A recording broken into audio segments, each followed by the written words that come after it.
Unlock Alabama.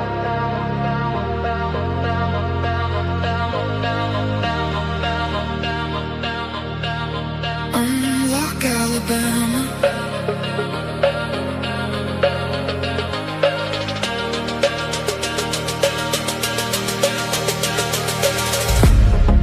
Yeah, we're building something now.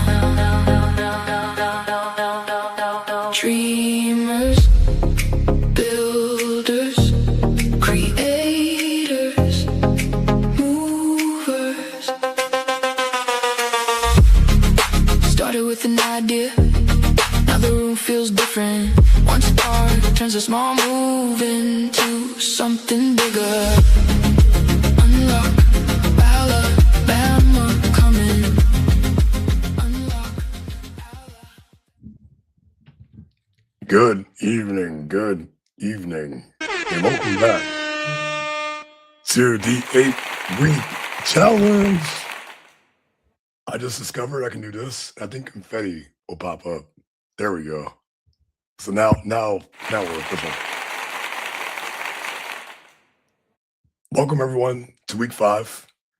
This week we'll be covering user interviews, and I think I said it last week, but this week we're officially at the halfway point because you have completed 4 weeks of the 8-week challenge.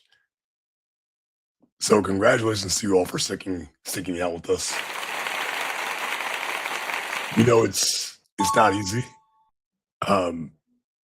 but it's worthwhile. And when things are worthwhile, they usually pay off. So if you stick with us till the end, I promise you're gonna gain something really incredible out of this. And so for those who are new, for joining for the first time, if you just applied to be a builder and just accepted, congratulations and welcome in. You can jump in wherever, and we'll have instructions for you today too. So here we go. Get your Twitter fingers ready. Press the 1 in the chat if you launched somewhere new.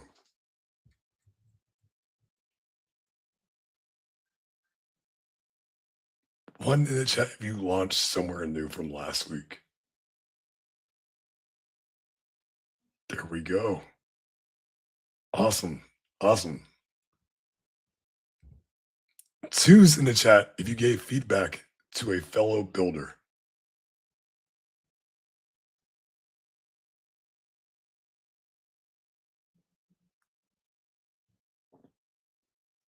There we love feedback. Feedback makes the world go round. Some wise person said that.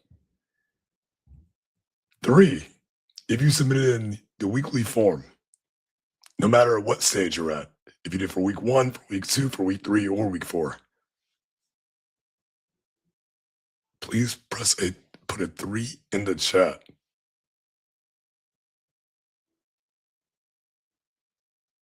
Amazing. There we go, y'all.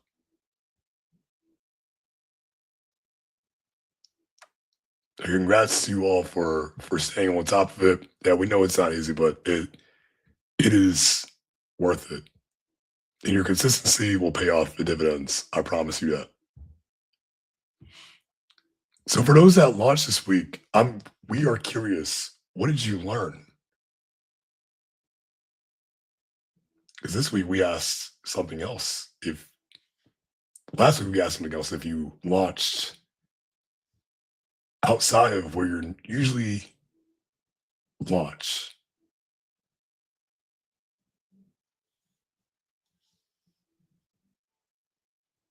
I think I hear keyboards typing up. Someone's typing up something.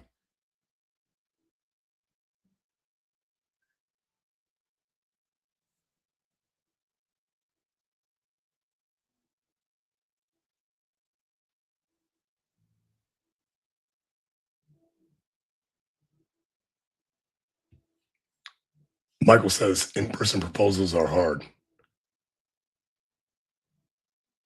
Thank you for sharing. Jessica says getting feedback can be challenging. People get excited to try something, hard to get them commit to structured feedback. That can be a tough one.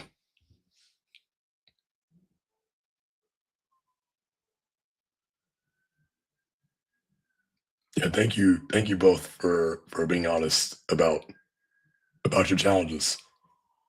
Because with the ups can come the downs. Joshua says Fable is a very capable model. Rest in peace to Fable 5. You had a great 3 days here on Earth. And I'll also say you can come to school and talk with us, can ask open-ended questions if there are things that you want to share. Doc says I secured a new Instagram, a new Substack, a new LinkedIn, and a new website domain. Nice. Welcome back. Yeah, Doc is locked and loaded and ready.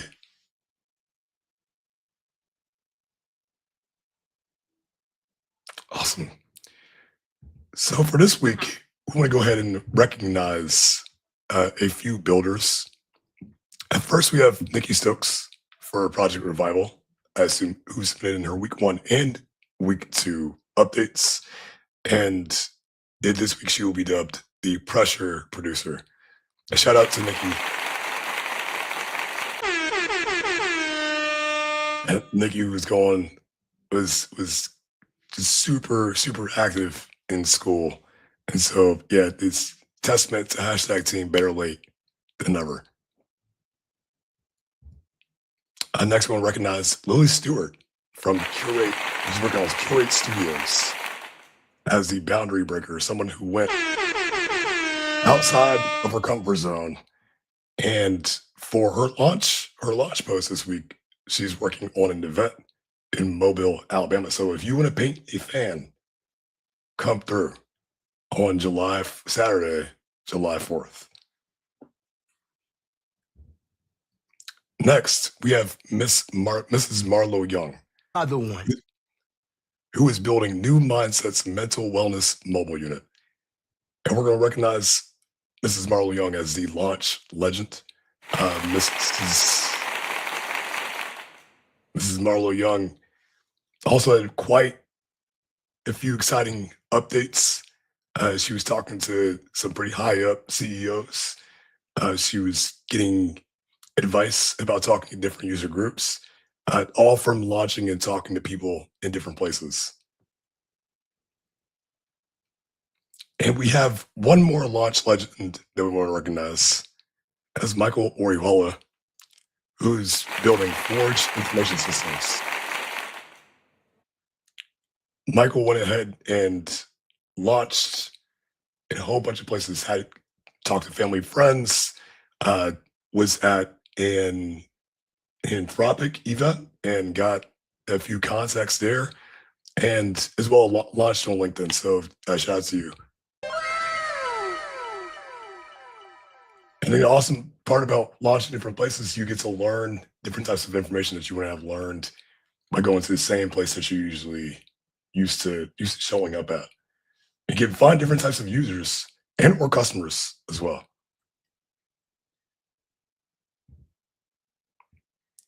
If you did not launch, there is still time.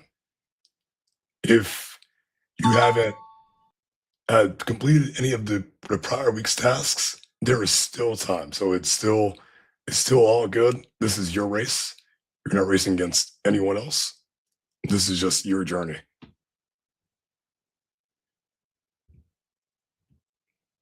And next we have Brother Brooks. Sharing announcement and challenge prizes. Welcome, Brother Brooks. We are gathered here today. I'm just kidding. I don't know if that's what you had in mind when you were calling me Brother Brooks. That's what my friends at church call me, man. All right. Hope everybody's doing well. We got some announcements. Let's see what we got here. All right. Few things. So Paul's going to help me put some links in the chat here. I put a thing in school, but so you know here. So June 25th, if you're in the Birmingham area, come and hang out. Michael's going to be there. I know Michael's going to be there. Michael's helping me set this up. Coffee at the Innovation Depot. You can check that spot out. June 25th, 8:30 in the morning, 8:30 to 9:30. Coffee on us. I just got these rad stickers. If you see on my laptop, I got stickers for you. We're going to hang out. I'm going to get you some stickers. Cool. So that's that. So RSVP for that if you're going to be there, so I can have a heads up on that. The second, that July 18th event that we've been talking about in Mobile, it's on. But we got a few more details. So some things, specifics. Now we have specifics. So we have the times and exactly what's going to happen. So it's the evening of July 18th from 6 to 8:30 p.m. Got some stuff planned for you. It's a celebratory event and a few things related to that. There's also going to be a link for that. So RSVP if you're planning to come down to that. If you are interested to demo what you've been working on, plan to bring your laptop. I'll get you set up. People that are supporting you and sponsors and community supporters, investors, you can showcase just what you've been working on. It's going to be real relaxed, not like a strange on the stage pitch. If you just really want to do that, hit me up and I may have a few people do that, but relaxed around the room set up. The second thing, if you want to come to Mobile and travel, the travel cost is going to be a prohibitive reason for you. Send me a DM because we may have some scholarships available for that. So just send me a message if you're like, I want to be there, but you know, I can't because I can't get the hotel room or whatever. Okay, we got some winners. Let's announce some winners real quick, and then we can turn it back over to the over to Emmanuel. This is a ladies' week, y'all. I'm just gonna go ahead and say that we got 3 lady winners. I'm just gonna shout them out real quick. We got Christian Lampkin, winner number 1. Brianna Hogg, winner number 2. Jessica Oxley, winner number 3. 3 ladies that are active, engaged, doing a lot of cool stuff. We've seen you. We see your project. So reach out to me on school. Send me a DM. I'll send you that link to our prize pool, and we'll go from there. All right, that's it. That's all we got. See ya. Thank you, Brother Brooks and Producer Paul. One more time for the ladies. Congratulations. Here's some confetti for you all. Thank you for making our Unlock Alabama community a lively one and an inviting environment to be. So if you are new or if you're curious about how to access past week's content inside of school, the first thing you want to do is go to school first. Then you want to access the classroom tab. This would be on the upper left-hand corner. It's also available on mobile too, on your mobile device. And after that, you want to click on 8-week build challenge over here. And then this is going to pop up. It's basically like our repository of all of our past weekly contents with each challenge and the number associated with each week, as well as the workshops. So you can find the YouTube recording there. You can find the action items for the tasks there. And you can also find a copy of each slideshow presentation. So we've got it all packaged up inside of school for you. So some happenings this week. First, we are dropping a conversation. This is a pre-recorded conversation that myself, Producer Paul, and Brother Brooks had. And this is surrounding business formation. So if you are curious about starting your own business, what it takes to spin up your LLC, the types of things you might need to have for your business, if you have, some concerns or questions, some of these things may be addressed in this roundtable discussion. This is about a 55-minute long conversation that will drop tomorrow at 12 p.m. Central Time. Next, we have office hours. This will be this Thursday, June 18th. We usually do on Friday because of Juneteenth. We'll be having it this Thursday, June 18th, from 12 p.m. to 1 p.m. Central Time. Come through. our office hours are meant to be just a lighthearted conversation. You come to us about some challenges you're facing. You can talk to us about your wins. We love to hear about wins. And usually the folks, I might be giving out too much sauce, but usually the folks that come through and talk to us during the office hours, like they tend to go off and soar and do some amazing things. You may see them shout it out, or they may win prizes. So they just want to toss it out there. Michael, definitely come through. We love to see you. And all of this is inside of school too. If you're curious about learning something next, it's something that hasn't been addressed in the weekly sessions, in the lectures or the labs, tell us in the comments. Let us know. You can DM us in school on LinkedIn. School is probably the best way to reach myself, Brooks, and Paul. Or if you put down in a comment, we'll make sure to note it down and bring it up as a potential workshop. We want to make sure that you're getting the most out of this program. All right, so that wraps up the recap. Next, we're going to move into the lecture. Before that, as you know, we have to shout out MBI Ventures, our lovely event sponsor. So MBI Ventures is an operator-led venture firm that backs resilient founders with traction. They write anywhere from $100,000 to $500,000 checks. And if you're someone who's curious about raising dollars from venture capital, or receiving an investment, they might be a firm that you want to reach out to. And they're also actively paying attention to the awesome things that you all are building. Check them out at www.mbi.vc.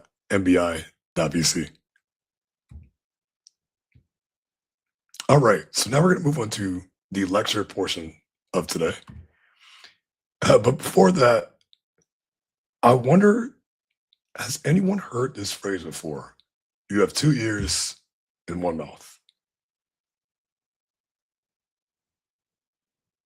Y'all probably look at me like, of course I have 2 ears and 1 mouth. We're human beings. Well, these are wise words from my mom when she would try to get me to listen more than I would speak. Usually for me, just to hush up and listen. And this phrase is stuck in my head since childhood for a good reason, especially for this week.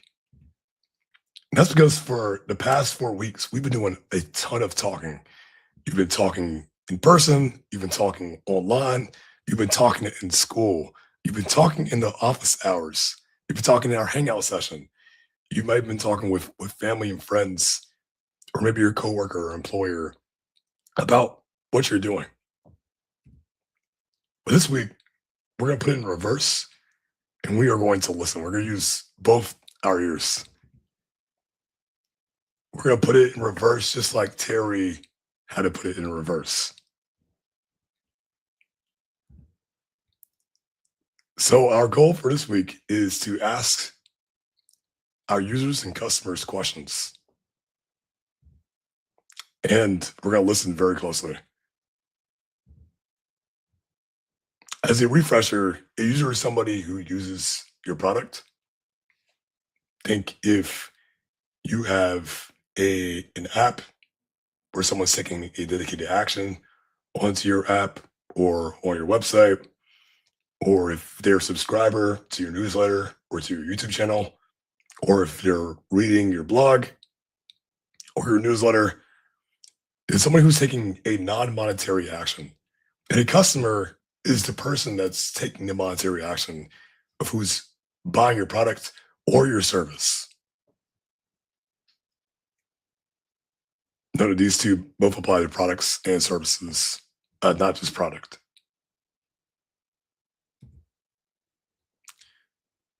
So I want to do a quick game of where you at.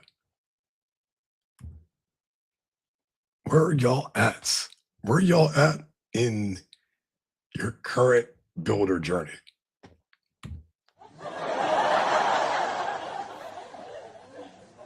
That's the one in the chat if you're at the idea stage. If you're still working on your idea, still working on your goal, and maybe your first iteration of your toy.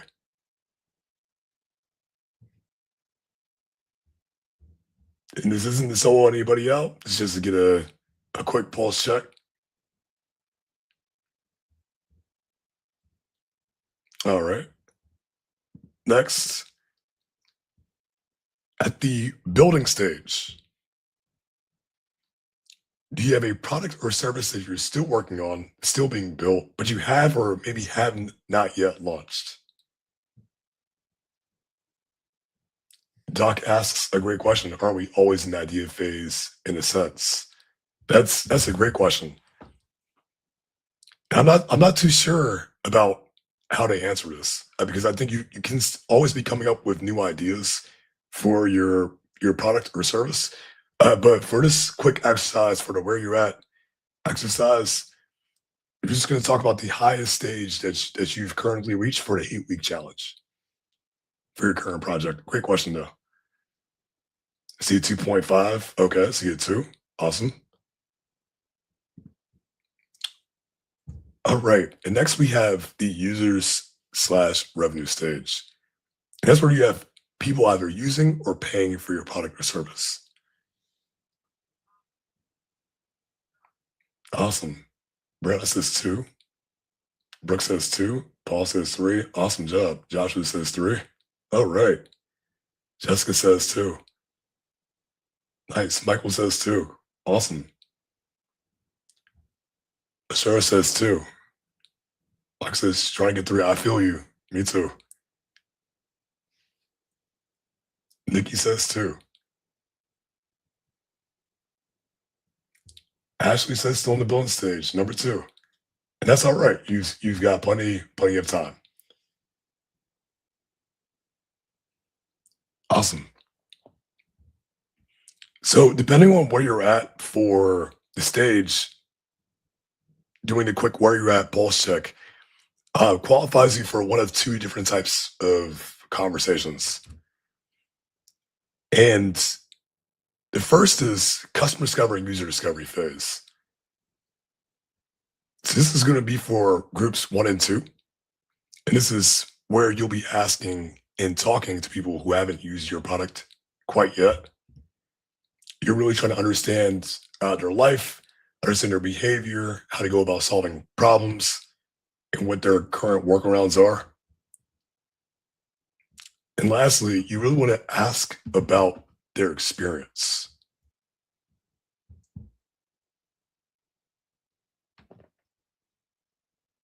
And again, that's for people who are in 1 or 2. You're going to be either doing customer discovery or user discovery. If your goal, going back to week 1, if your goal is to get revenue, you go for customer discovery. If you're looking at getting users, you're doing user discovery. Next, we have customer feedback and user feedback. And this is going to be for groups 2 and 3. This is where you're talking to people who have already touched your product. They've already used it. You've already maybe sold them as a customer. Maybe you've already sent them a demo video. Maybe you sent them a link to use your app to try out your thing. And the goal here is you want to understand their behavior, specifically for your product or your service. Understand what they use, what they may have glossed over, what they may have not paid attention to, and understand the motivations behind that. And lastly, yeah, this is where you'll plug in your product or service. You can ask these questions directly. But however, in the prior type of conversation, in customer discovery and user discovery, you really don't want to plug in your product or your service in too much or at all.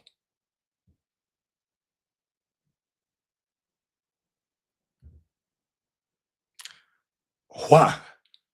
Why are we asking these questions to have these interviews?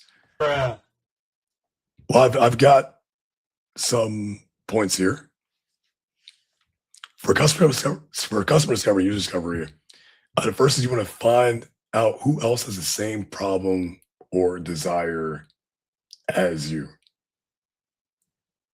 Because you're either solving a problem or you're creating something that you like that sparks a desire. And you can find more people that are like you or within your targeted ICP that we talked about last week. It's a good thing. I mean, that way you're not building alone in a silo in a bubble. Next is you want to understand how they're solving that problem today, or how they're scratching that itch and getting the fix for their desire today. And lastly, you want to decide what's worth building or changing next, because your users are going to be honest with you if you ask them honest questions most of the time. For customer feedback and user feedback, why you would ask these questions, have these interviews, is one, so you can tell them what you can't see. You might be building your product and be heads down building your product, but there still might be things that you're blind to, or things that might be easy to you, but might be a bit difficult to your end user or your end customer. The other reason why is you want to find out what keeps them coming back. Like, what's so sticky about your app? What's so sticky about your service that you provide? Or what's repelling? Does it take too many clicks to get to the call to action? Is a certain part too long, or you have to read through walls of text before moving on to the next section? Are things that they really enjoy that's like, oh wow, I need this in my life. I can't find this anywhere else. And the third piece is you want to learn what it takes your users, what can help convert them into super fans or into paying customers.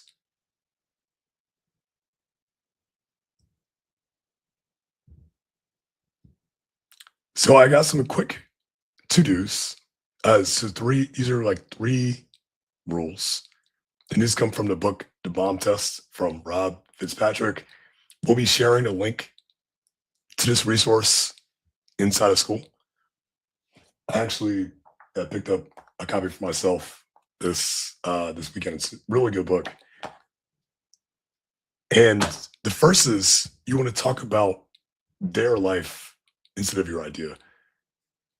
And this is more so on the customer discovery and user discovery side. The second rule is you want to ask about specifics in the past instead of generics or opinions about the future.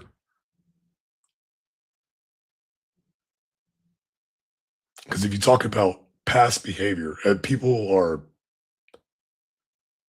how does that quote go? People are creatures of habit. If you ask about past behavior, it's things that they're likely to do again. If you ask about the future, people can tend to, what's the word? I can't even find the word. It's gonna get pretty ditzy about the future. And lastly, you want to do as little talking as possible except for asking questions, and do as much listening as you can. And this book is a really great way to show and really leave out bias that you might already be asking customers or users. It has a really great guide. I highly recommend checking this out. Because if you don't listen to your customers, if you don't listen to your users, I promise you won't hear the sound of the saxophone. For y'all who know this meme, for anybody who's watched the movie Boys in the Hood, as soon as if you don't hear the saxophone, you're in trouble. And that's basically a metaphor for you don't want to turn a blind eye to your users and customers, because they will keep you going, and not listening to them, not staying in the loop of their habits, of their behavior, of their patterns, their likes and their dislikes. Especially if they're your customers, You need that as fuel to keep the money circulating.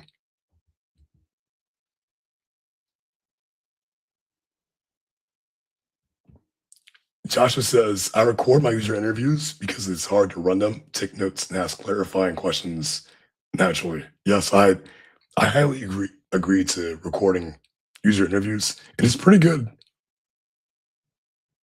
It's a pretty good practice just to let them know ahead of time. Or while the interview starts, like, hey, is it okay if you record? No, they'll most likely say yes.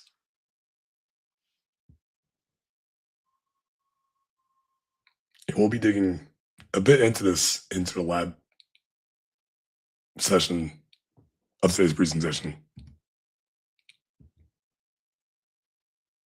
Oh, it's also a really good tip from Michael. You can record phone calls on iPhone straight to notes. Also, a really nice feature too, if you want to have a nice clean transcription of what was said. And also a cool low tech way as well. Thank you for sharing that.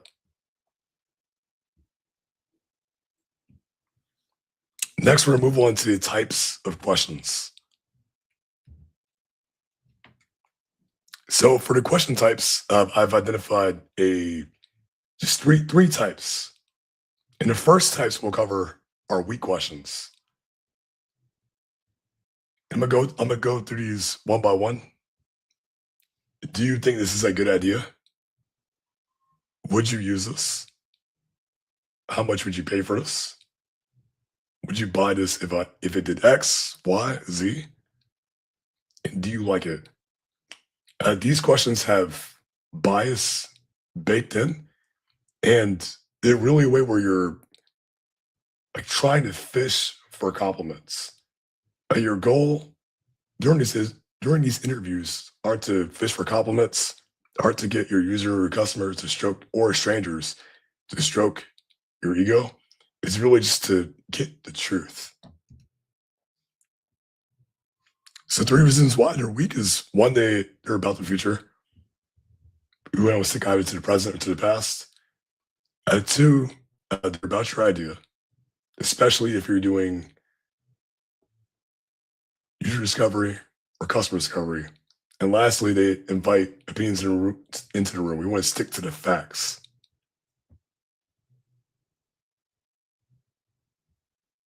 Shout out to the Doge loaf of bread. And on the inverse side, we have strong questions. Strong. So the muscles. Some examples of strong questions are, when was the last time you had this problem? How are you solving it today?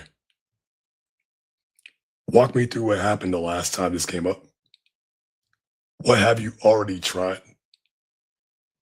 And what would have to be true for this to be worth paying for?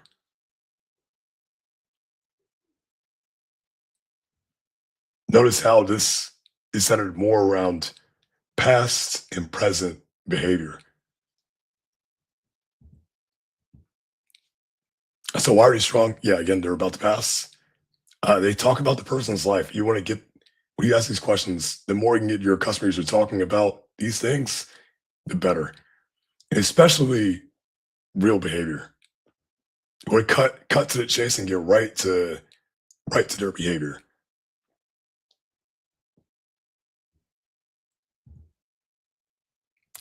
And lastly, we have closing questions. So these closing questions are, and these are great, are who else I should talk to?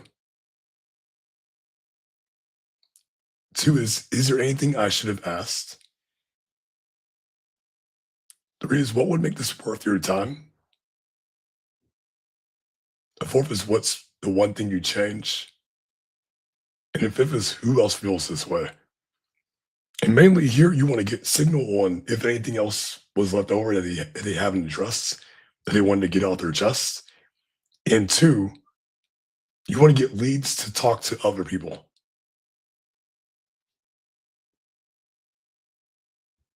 Because the more people you can talk to, the better insight you'll get, and that'll help influence the changes you'll make to your product or your service, or knowing who to market to and getting a clear picture of who your ICP is.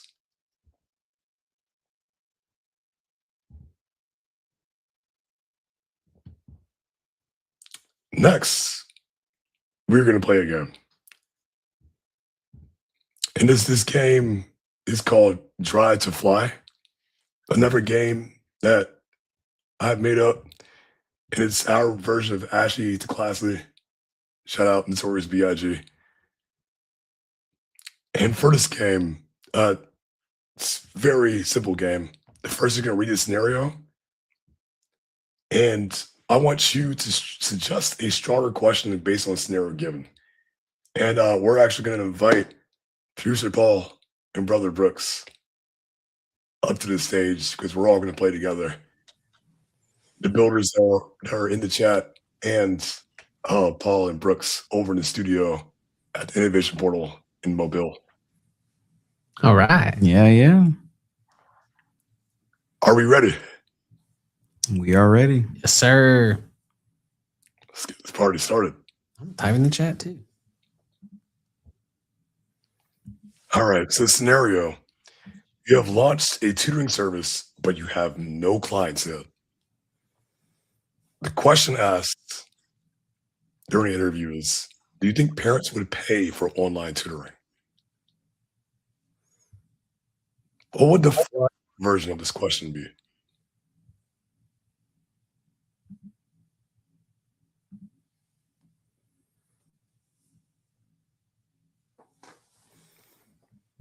What do y'all think? What do y'all think?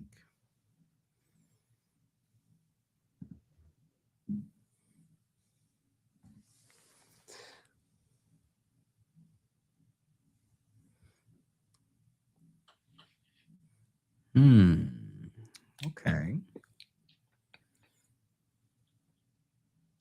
Brianna says, where do you get tutoring services currently and how often do you feel you need them? Michael says, what tutoring services are you currently using? Elaine says, why might a parent pay for online tutoring? Joshua says, less opinion, more what would make you pay for it. Kristen says, where can your child expand their knowledge?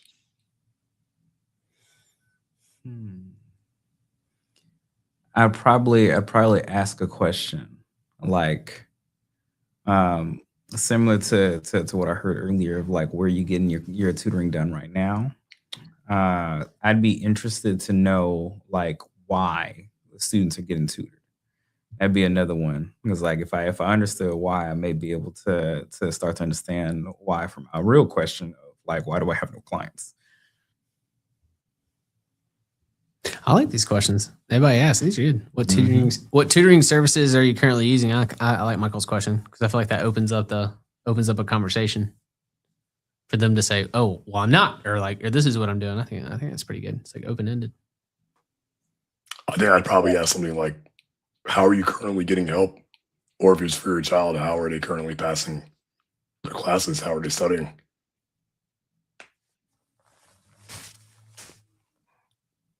Your parents. Eddie says, how would your parents would want to learn?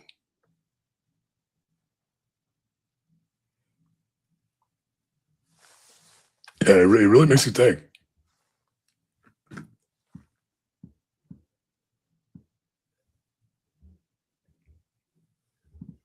Shout out y'all for the fly questions. Scenario number 2. You have 10 users on your app, but nobody is coming back. The dry question asks is, did you like the app? During a user feedback session.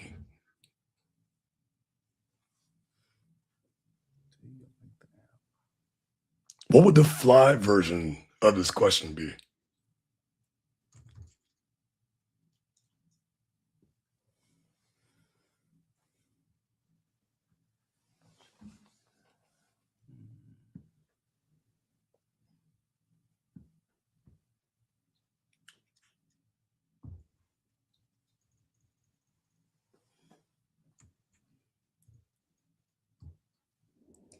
This is an interesting one, especially not having any information on what the app actually does. Yeah, right.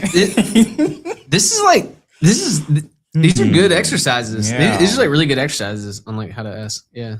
I gotta say, I like Michael's question about what would you have to see in this app for you to want to keep using it. Mm. I like that question too. Dang. That's good. Yeah.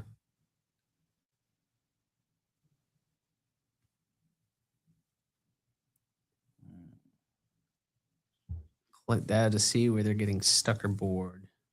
And that's what they would change about the app. Yeah, change about the app. Yeah, I like these. Looking at the data is a good like instinct. Michael's question of just like inside that user interview asking what would you need to see is interesting. I would almost like reformulate it just to say like what would get you to open the app again, right?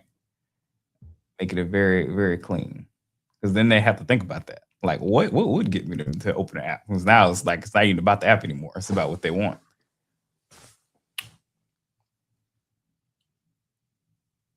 It's a really good point. I've like removed Instagram and Twitter off my home screen, but I promise you still daily, I'll go unlock my phone, pull it down to search and type in IG or type in X to open up both. Same with LinkedIn too. I'm like, dang it. Like somehow they still have a way of grabbing my attention. And I think that opened up question is a key thing, because there's some dopamine hidden inside that I'm looking for unconsciously.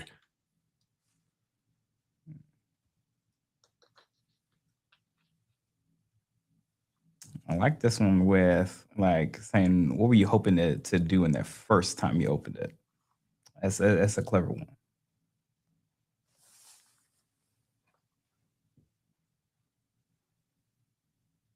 Yeah. Okay, cool. Some good stuff here. Yeah, what do you remember the last time you opened this? Okay. Yeah.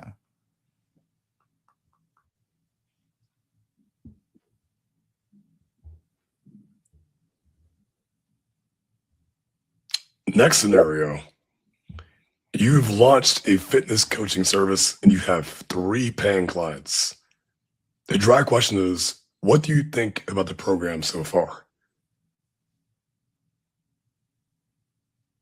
The reason why this is a bit dry is because this leans along the lines of fishing for compliments.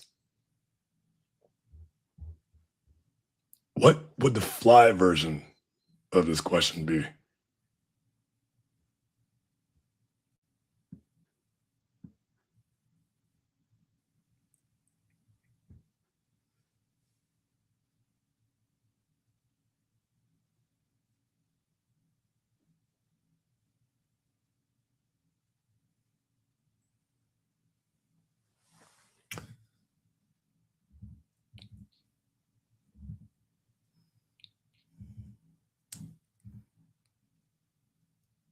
Okay.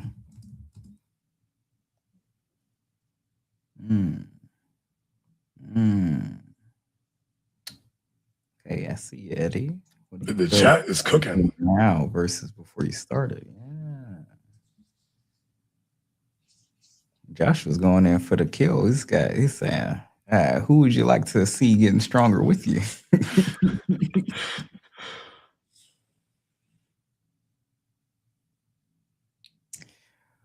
These are good. These are really thoughtful. Everybody like I would say like these 3 people who's paying now, right? So I'd probably ask like, there's a couple of ways that I'm thinking about this. On one hand, I'd be interested to know like what do you hate about this program right now?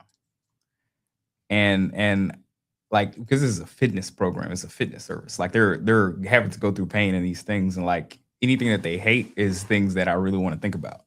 Because like there's gonna be pain inside of working out, but like it should be the case that the program moves them through it inside of a way that makes them want to continue rather than quit. yeah.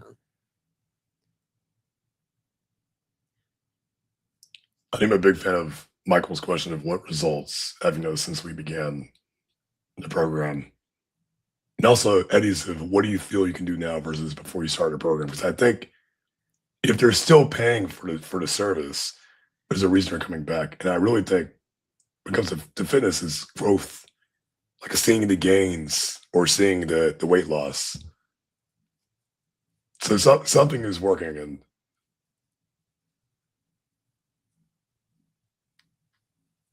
oh, Doc just Okay, dropped Doc. a fire question. Oh my goodness. That's a good one. How would you feel if I said I'm going to shut down the app tomorrow and refund you?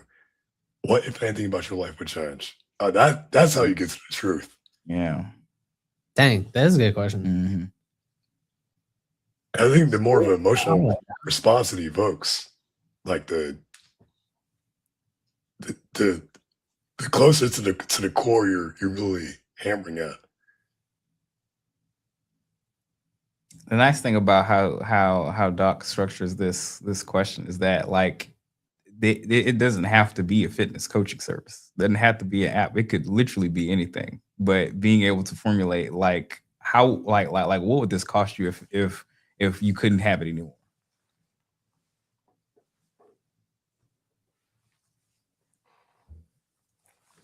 All right, we got one more. The scenario for this one is you're building a tool that helps small businesses manage social media. A dry question is, would this save you time?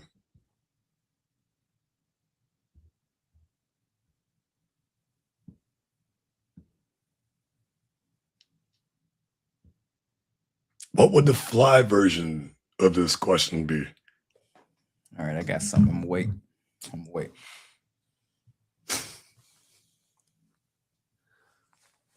Producer Paul's got something. I see your mind working there. Mm-hmm. I see your mind working.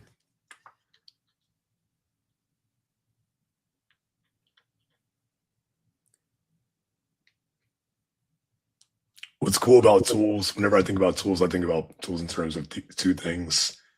Either you're saving someone or a team time, or you're saving them. Yeah, you're either saving them time or making them money. Well, one of the two things when it comes to tools. So I'd say, how much do you currently spend managing social media? Or I would lead with, how much time are you spending managing your social media accounts, managing your content?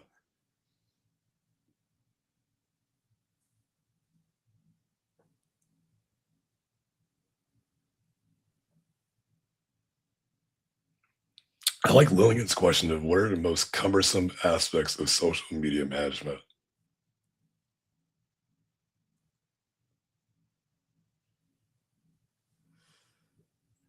What are you losing by doing social media that you could be doing for your business? I worded that terribly. What are you losing in the time that you're doing your social media that you could be doing? I think about this in terms of like what the CEO is doing inside the business, like opportunity costs. Yeah, Yeah. Like, are you doing a $5 job or are you doing $100 job? Are you sitting here mopping the floors or are you getting a new client? Are you doing your social media or are you doing something else? What could you be doing instead of social media that can make you more money? There you go. Yeah. It's a little bit clear. There you go. I had to work my way there. That's a good one. I hope you all are taking notes. They got the notes. They cooking over there. I can see it.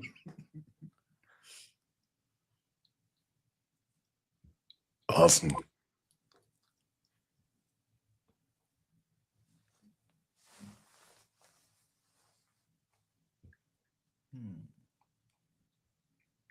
Doc, you ask an interesting question. Doc and Eddie both ask interesting questions, but they deal with the future.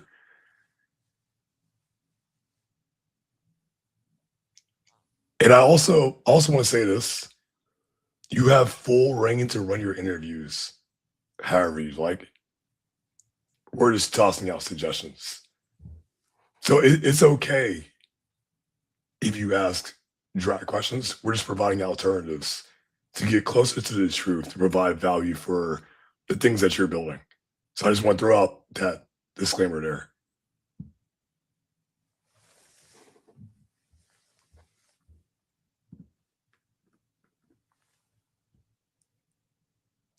All right. Next, we've got listening lessons with producer Paul and Brother Brooks. I can end the Brother Brooks here. I just love how much Yeah. that sticks. I'm permanently Brother Brooks, man. Yeah. Now on. I feel like y'all are gonna cook up a alliteration for me. Not sure what that E is gonna be, but Yeah, you're up next, man. That's right. Expeditious Emmanuel. There you go. Awesome. So how this is going to go is Paul and Brooks, they're already on stage, but they're going to share some awesome stories from talking to their users and customers. These are not going to be hardball questions, but both what's cool is that what I love about our team is that we've all worked on things. So we got lots of lore that we're going to unpack. And Paul, I know you are currently, pull up my notes. You are working on Deedroot, and Brooks, you are building Series A Hub. Yes, sir. Can we have a quick 30-second elevator pitch and just what you're building before we get into the questions? Yeah. So Deedroot is a online tool that makes it really easy to quickly understand the history of a property's ownership so that you as a real estate agent or real estate attorney can know whether or not the person who says they want to sell this house actually owns the house. So Series A Hub is for business professionals that are busy running their business, but they need to raise funds. So like a Series A round specifically. And so it's a service to help them do that efficiently. Thank you both for sharing. Yeah. The first question I have for you both is, when was the last time you talked to a user or customer, and what did you learn? The very last time I talked to a user was Sunday.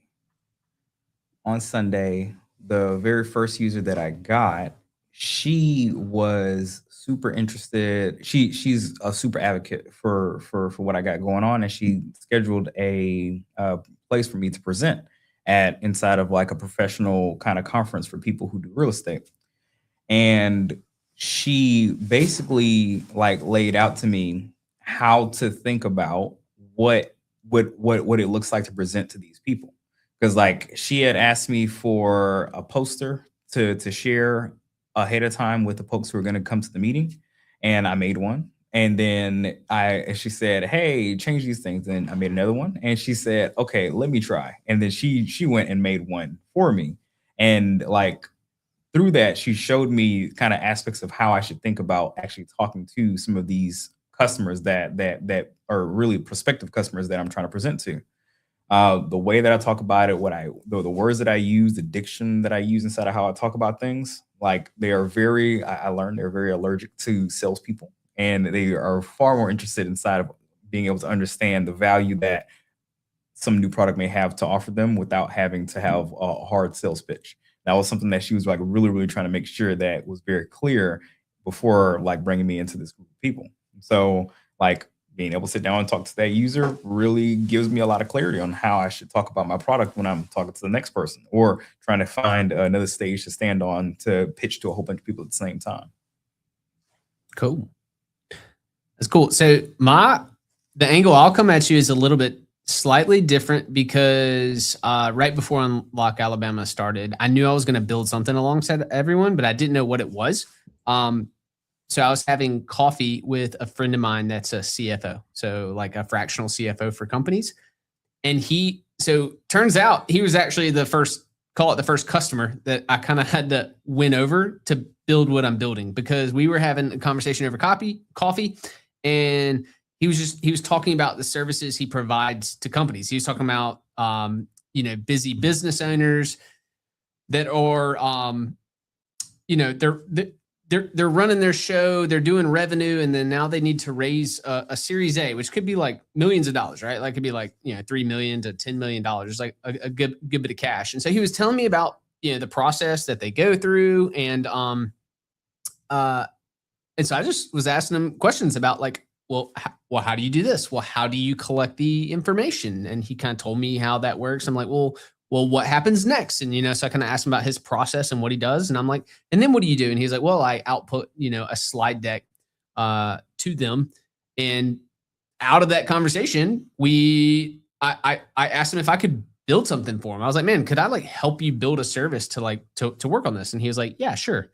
And real quick, I'll just point out, we both discovered at this coffee, like you can use a tool like a insert your favorite AI tool to import information and get what we're doing. Like you can get 90% of the way there, like a slide deck, but it's that last 10% that this guy has some pretty solid knowledge of, like years of experience that the AI models don't quite know, that I think is the value unlock that we're trying to do. So he's like my first customer. And then now that I've won him over, now we're going to talk to like actual business owners. Yeah, I think for Paul, which you mentioned something about the lady saying they're allergic to salespeople, and you were purely going there to learn, not to sell, but to learn. And Brooks, in your anecdote, you mentioned like you were digging, anytime new information was brought up, you just dug to learn more about how he's currently solving his current pain point and going about his problem. Yeah. Next question, or questions, is what's the hardest part about reaching out to potential users or customers right now? And then what's the easy part? So the hardest part is being able to like actually get that first contact and get into a meeting. Now, that I say that because like what I find is that the best kind of users for the product that I have are attorneys, people who deal with these types of transactions often and are a lawyer with the proper like everything already like laid out, and they have like a legal practice they do this stuff in. Like the easy part of it is like you can tell if somebody's a lawyer or not. They have to like have certifications, pass the bar, and there's like a list of their names and things like that that are publicly available for all of the people in Alabama, so that you don't get scammed by somebody faking that they're not a lawyer. But at the same time, like a lawyer's time is very expensive, and wasting a lawyer's time is something that is like honestly difficult to do because a lawyer bills by the hour. And that hour may be worth over $100. And so for me to be able to get 15 minutes with the lawyer is a real big deal. I was able to do it once with my first, like my second real user. And that came from the other user that basically helped me understand what does it mean to sit down and talk to a room full of people who are interested inside these types of things. And so like making sure that I get warm introductions into to other lawyers that do this type of work is a very, very critical thing, because the lawyer is definitely not looking to waste their time when every hour that they spend working on something looks like over $100. Yeah. That's a good point. That's a good point. For me, I feel like the easy part will be, or easier part will be like finding the list of potential businesses that either they fit a revenue amount, they fit a revenue box. So they would meet the criteria for needing to raise the Series A. I think that'll be like the easier part. I think a harder part for us might be is probably going to be educating them to understand that and this is kind of what I've gathered from my CFO buddy anyway, that knowledge, the knowledge that he has is worth is worth paying for. It's like going to a doctor versus doing something yourself. You can do, self remedy, and by all means people should do, but I think finding the people that understand that they need that last 10% of help is probably going to be the most challenging part. Appreciate your both your honesty and your responses.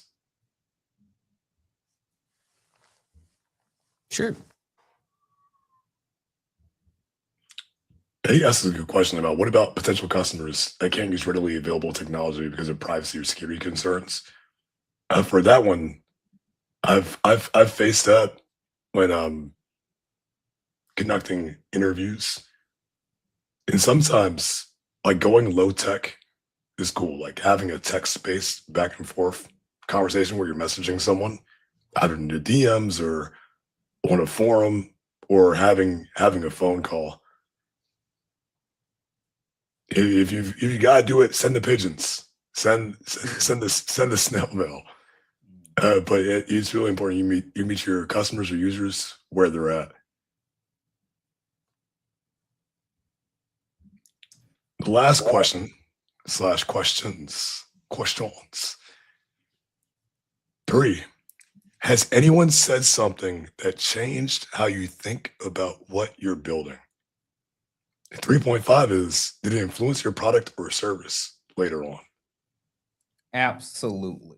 I made this product deal route because like I saw a way that I could be able to use the archives or information that mobile has to offer and be able to use it in a new and interesting way with all this cool like AI ability to analyze documents and search through them. But when I sat down with a lawyer that actually does this stuff all the time, and she actually knows what she's doing and she actually gets paid to do this thing, she got a whole other perspective where I'm like, oh yes, you're the one actually making money. I'm playing with cool toys and AI, and you're actually doing the job. That like being able to get that clarity from her to understand, here's what people pay for, here's why they pay for it, here's what I do, here's where I add value, here's where you could add value. Laying it out so plainly for me is a big dramatic thing, and I'm lucky to be able to get her to even use the platform because she's the person who has the most knowledge to be able to tell me how somebody else will use it and what people would use it for. The biggest kind of value add that I get from being able to have that first user that is high value in that they are willing to sit down and talk to me, and on top of that they are willing to test out this product inside of real workflows is gold. Because without that input, I would not know. And the next person I try to sell to, the next attorney that I get to talk to, they're gonna hit whatever problems that she saw, and I'm gonna have to go through all of that I've gone through with her to try to understand it with a person who I don't know if is gonna be nearly as nice or as friendly and be willing to sit there and work with me to be able to see me fix some of these issues that she saw. Yeah, that's a good point. Yeah, that's interesting. For me, my angle is a little bit different because so I haven't spoken with a potential user, but I have tested on my own the back end, the V1 of what we're doing. And when I first tested it, I tried to empathize with the potential business owner users, and it was pretty easy on my own first round of testing to do that. And I was going through the form and putting in the information. I'm a huge fan of reducing friction anywhere possible. And I'm thinking who needs to reduce the friction the most is going to be a busy business owner that's trying to get us information so that we can process it and help them get an output so they can go talk to investors. They're busy running their business. And so when I looked at our process of the form and the collection of information, I was like, man, we have to change this. We have to make it so that a business owner could just drop in docs. They could drop in an image where they scratch. My CFO buddy literally gave me some examples, and one of those was it was literally a napkin with notes where the guy was like, "Here's my business info. Here's what I need." And I was like, "We need to be able to take information however a business owner wants to give it to us, and then be able to process it to be able to output." So yeah, I did it through my own usage, and I just empathized with the business owner. Yeah, I think empathy is truly key, and I think it goes to show like your attunement for your listening skills. I was I was at an orthopedic yesterday, and yeah, I'm talking to the doctor, and he's writing down doctor notes by hand on like this small sheet of paper. He's just going in a circle writing notes. I'm like, dude, how are you gonna read this afterwards? It's like, yeah, and maybe it's like, oh wow, I could probably pitch them on a product or a service, but I think if you're able to talk to that domain expert, and then watch them do their job, it's really interesting the things that you'll find, discover.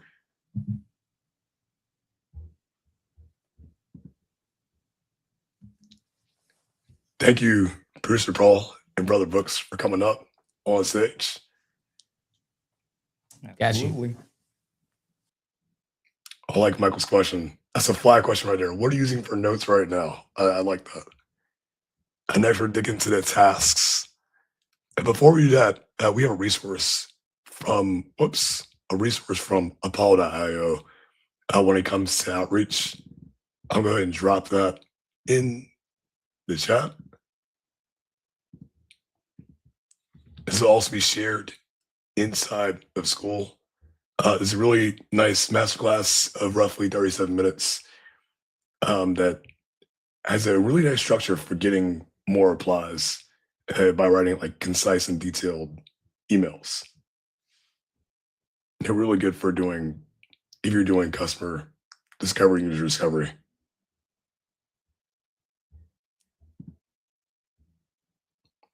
All right, so your tasks for this week, you have two tasks. The first is you will create a calendar link. So you can make a cal.com link, and we'll do that today during your lab, or any other calendar software of your choice. And next, you'll have at least one user or customer interview. And we highly suggest talking to at least 5 to 10 people to get that one user customer interview. So, and also, because we're about to start the lab soon, want to make sure you RSVP for the next call for week 6. And that QR code is now being dropped on screen. Lillian asks, can I interview my mother if I think my mother could be a user? Yes, you can interview your mother, but be very, very, very careful about having the interview and not asking questions that could be framed as fishing for compliments. It's so funny because in the book, The Mom Test, they say that your mom will be the first person to lie to you, not out of ill intent, but because your mom truly cares about your feelings. So if you could ask questions, fly questions that dig, strong questions that can dig to the truth, you'll be set to go. So please go ahead and RSVP for next week if you haven't already.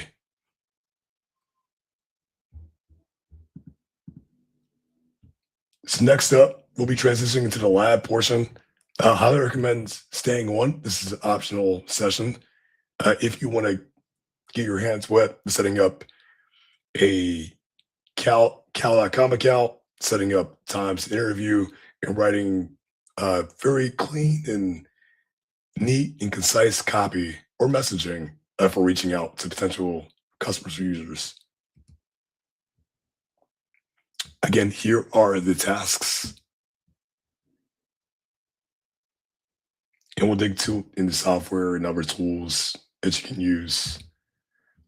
So without a doubt, we're going to break for 5 minutes. We will see you back at 7:14 Central Time. Please know the next session coming up is optional, but highly encouraged.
Welcome back. Welcome back. We are here at the lab session of today. And for this lab portion, we'll be doing a few things. At first, we'll be making a a calendar account, you can use cal.com, Calendly, Google Calendar, whichever your preference is. Next, we'll be talking about how to craft a very sweet and short message. Lastly, we'll be setting up a Granola account. And we're talking about different AI note takers you can use to take your notes for you or transcribe the notes. And that way you still have a record of a conversation, you can still stay present in the moment.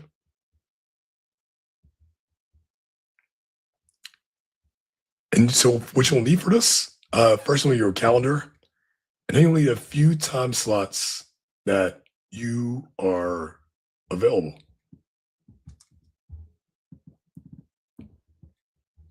All right, so without further ado, I'm going to go ahead and share my screen.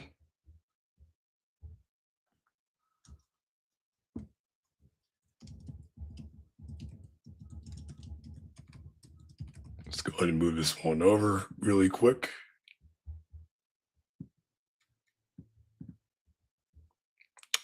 All right, so the tool we're going to use first is a tool called cal.com. This is a really cool tool that you can use to connect to your calendar and create times where people can book time to speak with you one-on-one. These are usually web conference calls. This connects to Google Meet, connects to Teams, connects to Zoom, and connects it to most tools that you have. So what you want to do is click on Go to App. Now, I'm going to drop the link in the comments. So you can also access it. You can just over at cal.com. And after you click Go to App, it's going to ask for you to make an account. I've already set my account up, but you can easily log in with Google if you want, or go old school, set up your username and password. After that, you're going to want to set up an event type. I believe by default, they have some meetings set up that you can automatically opt into. You can turn on using this button to hide from profile, show on profile. And what you want to do is you want to click on Create New. And we're making an event specifically for having, I'm going to put it for customer discovery. So I'm going to have customer discovery here in the title. Boom. You can change the URL of this if you want to. And then you can change the duration. There's a few more options that you can do. If you're working with a team, these are some cool options you can do for a collective or round robin. For right now, we're going to keep it simple. And I'm just going to do it for myself. Click on Continue. Boom. From here, you can put a description. This is the text that your interviewee will see when they go to book your meeting. And so for this, I'm just going to put a quick call to learn more about you. Put smiley face. Actually, I'm just going to put a period because it might be kind of weird. All right. I've got the description down. I can change the duration if I want to. So I can put this at 30 minutes. If I want, for customer interviews, I highly suggest doing it from 15, 30 minutes. And sometimes the calls may go over. If you want to have multiple durations for your customer to choose from, you just go ahead and click on that switch. And you can select or enter in more times over here underneath available durations. So I'll put a 15-minute option as well. Maybe in the hour if someone's really feeling spicy, got a lot they want to say off their chest. Because we like the yappers too. Next, we have the location. And so this is where you'll go ahead and add in your preferred link. For this one, I've previously already connected my Google Calendar, my Google account to cal.com. And so we're going to have it on Google Meet. But again, if you want to have it on Zoom, if you want to have it on Microsoft Teams, I'm forgetting the names of the other virtual conferencing platforms. If you want to have it on school, you could do that too and just plug in the link. If you want to have it in person, you could have an option there, or a phone call. If that's something you're comfortable with, you could put it in there too. All right, next you have your calendar. So I've dubbed my calendar Emails Accountability, which is my main calendar. That it gets synced to. That way I see it and I don't miss it. And then I'm just gonna go ahead and hit save. And boom, now I've got my calendar hooked up. Next thing we want to do is change our availability. And so in availability, you can set your own time slots up. In this tab, we clicked on the left availability, and click on edit availability. And here's where we're going to go back from working hours, and we're going to click on new. And so I already have my working hours set up. This is like your schedule, or you can pull from specified times if you want people to book certain times with you. So if there are times that you want, you can add these in. I'll put unlock Alabama. And here you can go ahead and edit these times. So if I only want to have interviews on Tuesdays from, let's say, right after the call, I'll go from 9 a.m. to 11 p.m. I can do that. Now, this, in theory, you would want to have more times to make it easy for your end user or customer to book time with you. So you may want to have some slots opening in the morning, some slots open in the afternoon, some slots open in the evening. But if you have constraints, such as your 9-to-5 job, or if you're working third shift, or if you have kids, find pockets of time that are open for you. And please excuse the train in the background if you can hear that. Lastly, you want to edit your time zone. I'm over on the Eastern Standard Time, so I'm pick America, New York. For Central Time Zone, I think it might automatically do it, but that's gonna be -5 / Chicago. This one right here, if you're in Alabama. If you have dates that don't work for you, if there are dates that you absolutely can't use, then you can click an override here. And so, for example, like I can't do Tuesdays because I'm with you all, and this is a priority to me. So I can just click mark unavailable all day because I know I have to prep for these calls. I got to talk to producer Paul. I got to talk to brother Brooks, and nothing can get in the way of this. I also don't want to do Saturdays because those are my rest days. But Sundays, I'm open. And here you click save or override, and you're good to go. Just going to click back again. Click back. Where were we? And now for our customer discovery slots, I'm going to click on unlock Alabama. And boom, now I've got the time slots that people can book me from. All right, there's also a way to plug in your calendar and see where events. These are just extra features. As make sure you don't double book an appointment, which would be pretty bad. You don't want to double book. After that, you click on save, and boom. And there's also extra features you can do, like confirmation. If you want to have that, you can change how it looks. There's a bunch of really cool tools. And here you kind of just have to click around. If you're having trouble with anything, I'd say look first. You're still having trouble, you can take screenshots and ask AI where to navigate to. All right, so I've got that set up. I'm going to preview it.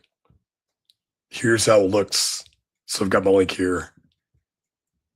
If I want to copy, I can either copy it from here and send it to you all,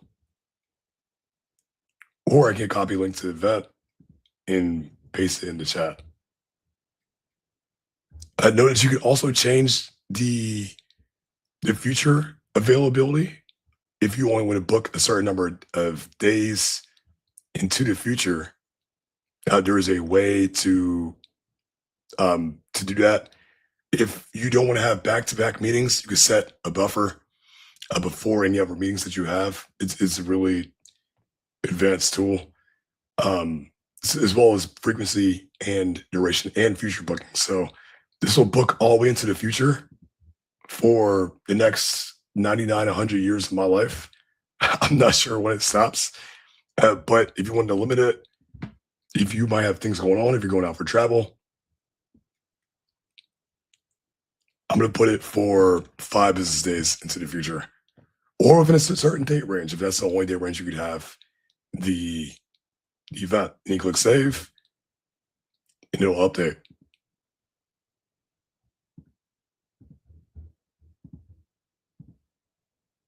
So go back to preview.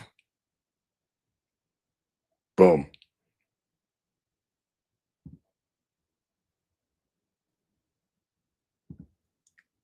I see Michael just dropped his link in the chat. I love the shameless plug. Shout out shameless plugs.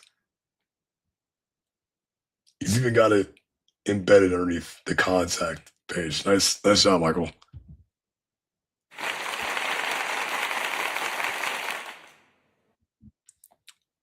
All right, so that covers set up your calendar one-on-one. If that was easy, press 1 in the chat. If it was tough, difficult, press 2.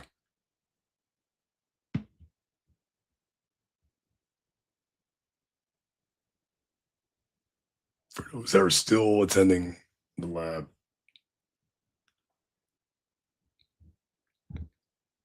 In the meantime, we talked about availability. Next is your copy and your messaging. Awesome. We got some ones in the chat. David put 1, Mike put 1, Doc put 1. Nice. So for copy messaging, I like to keep my messages very short and very sweet and to the point.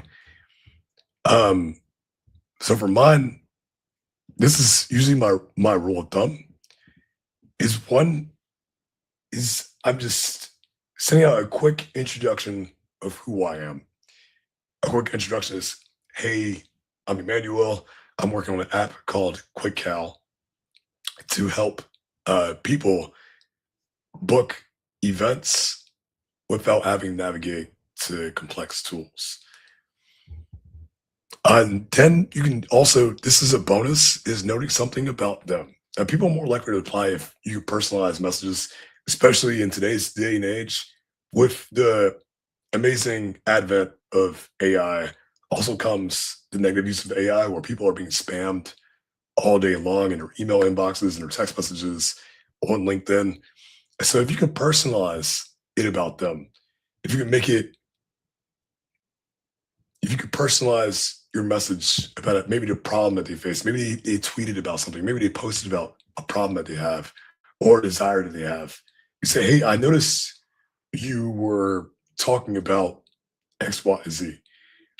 I've got that way, even sometimes by joining groups. People have found me by joining Luma events where the list is public. Sometimes it is.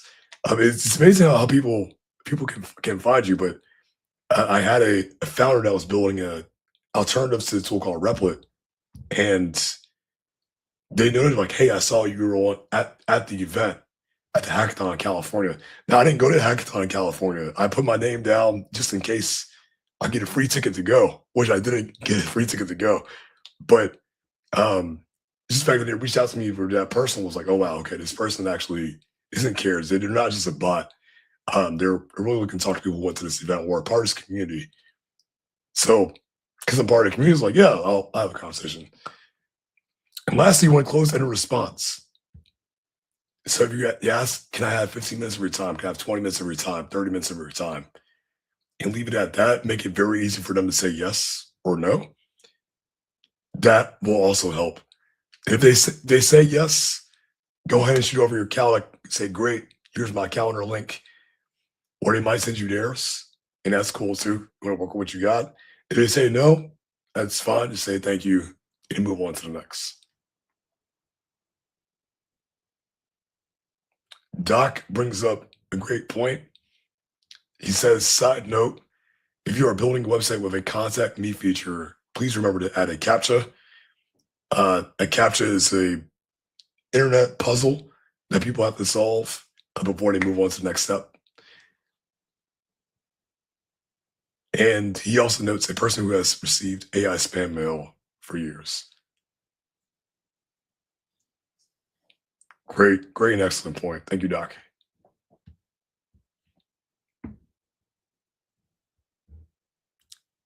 Now we've got the messaging done. I want to talk about tools you can use. One of my favorite tools for recording meetings or transcribing meetings, I should say, is a tool called Granola.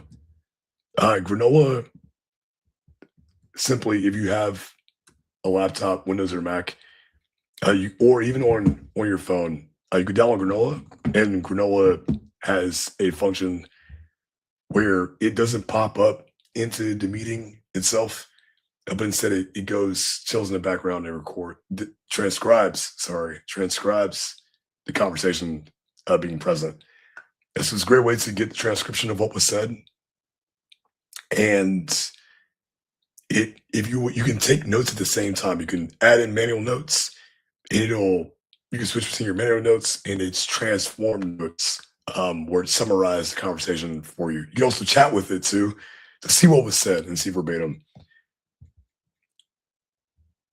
I don't think I have Granola pulled up over here. I'm gonna pull up a conversation that I had with a past client of mine really quick. I'm gonna go ahead and pull it over to the desktop so you all can see. All right, so here's a quick look at Granola. The free version, I believe you get 15 free, you get 15 free sessions. So it's nice if you want to just check it out. So I had a conversation recently back in October. That's not recent at all. With Melanie from Operation Smile.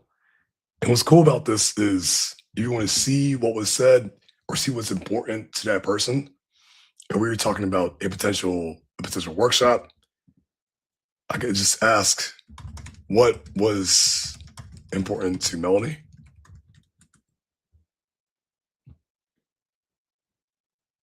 And I can see exactly what was important to her during that time. That way, when I'm talking with her, I don't have to necessarily stay heads down typing or writing by hand. Granola's got my back, and I just go back to it for a source of truth. I do this all the time.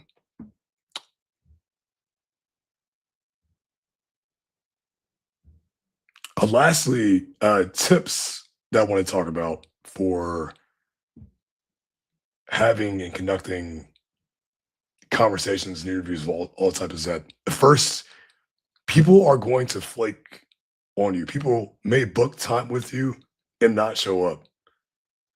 It happens. It happens to everyone. It's just part of the game. If someone's running 5 to 10 minutes late, you just can send them a quick note. Be like, hey, are you still able to make today's meeting? But you don't want to wait forever. You don't want to wait the full 15 minutes, 30 minutes of time because your time is valuable. So that's the first piece of advice. Second is the fortunes in the follow-up. If they don't reply to your first message or first hourly message or don't book a time with you, wait a few days or wait a week and then follow back up. Because sometimes people will get busy and life just happens. It may not be ill intent that they don't book. But if they don't reply after your second message, just leave it alone and move on to the next. And the third is sometimes you just have to let people talk. to really hear and get to the sauce. So I would exercise patience when you're talking with people. I've talked with potential users and customers all over the world when I was building products in the past, and yeah, sometimes the internet might not be so great, but if you have that patience, I encourage you to stick it through. I know I'm 5 minutes over time, so we're going to switch back to the lab session and transition out of the lab session. And send a reminder again that if you need help with any of this, you can talk to us, myself, Paul, Brooks, in school, or you can make a post asking for help. I've now set my notifications on in school. I didn't know how to set it on before, but Brother Brooks put me on game. So if you need anything, just let us know, and we'll be there to help and support you. And lastly, please check the chat for the week 5 submission link. If you are eligible to win a prize, if you submit in the link.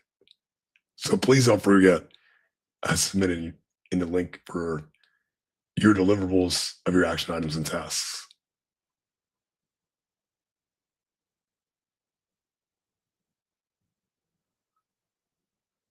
Also, Paul, I didn't know Cloudflare could set up a caption for your hold on, man. It's pretty neat. It is very neat. Cloudflare is a fantastic company. And I do all my domain stuff through there. They even have, like, if you go to the Cloudflare website, if you're having that problem where, oh no, I've gotten a lot of popularity, but like I'm getting hacked by like nation state actors. Oh no, they have a whole button on the front page of the website where you can click on it if you're being currently cyber attacked. It's pretty nifty. Very, very well put together company.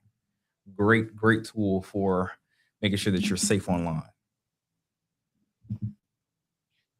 It's especially needed in this day and age.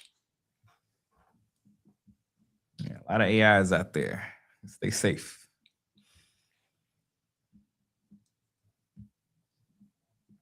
What are we doing now? Are we just hanging out now? Yeah. Are we hanging? We're hanging. Let me know if you want to get hopped cool. in. I'll bring you on the stage. If you want to chat with us. It's a little after party. We're hanging around. Man, I did not have a calendar link. Part of my issue is like using multiple Google calendars, and I feel like it was a headache before for me to like maybe sync those. Does anyone else have that issue or no? Like with multiple Google calendars and like trying to Cal will take all of them. Okay. I have multiple Google calendars. I got Outlook calendars inside of Cal.